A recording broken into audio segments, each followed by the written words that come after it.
Hello xin chào tất cả anh em, thì hôm nay thì phép hát một bài ca khúc của bài dân ca chợ đây nhá anh em nhá.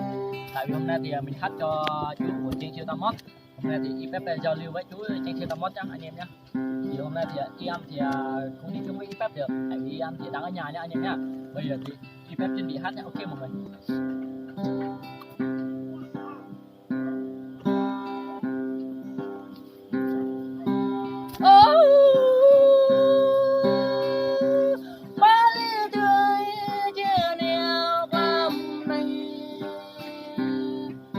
Nèo lại phố phá ta chia nèo ở đây có thúc tay nè, ở đây có lần đời bạn nè, vươn tay có lắng tôi ngoài đây câu này là bạn nè.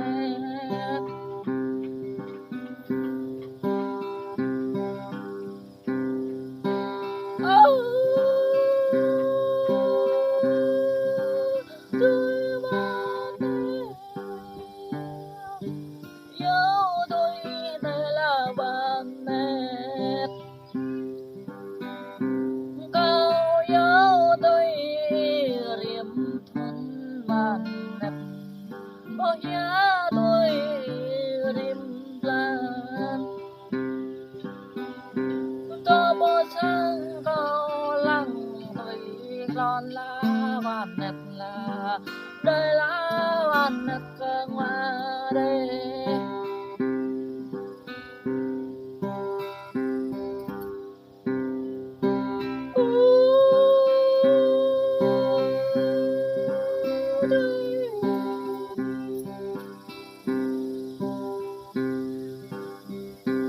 rim thôn yang có sang đang cởi rim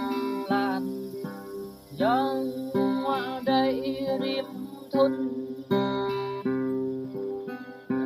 cao gì nào bồ thóc đó đây là bạn ngặt gò kề giáo tôi bồ thọ mau là bạn nét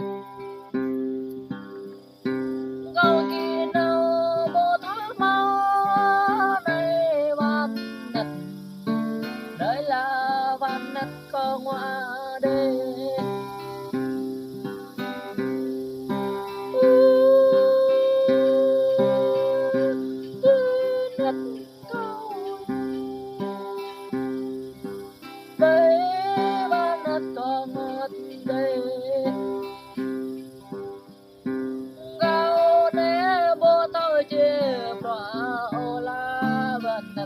Câu này là mình đây bạn nè,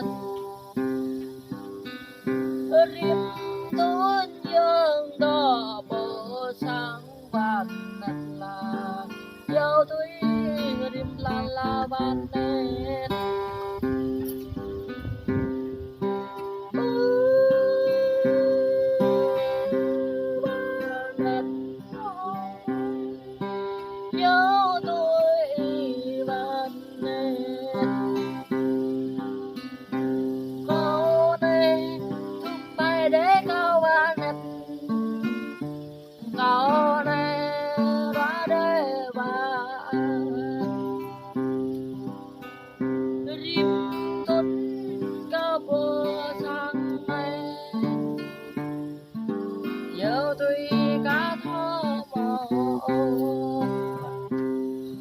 Hello xin chào tất cả anh, hôm nay thì bác hát một bài ca khúc thì nhưng mà cô hai thì mọi người nhớ đăng ký kênh của chú trên Xe Tam Mót mọi người nha, bye mọi người.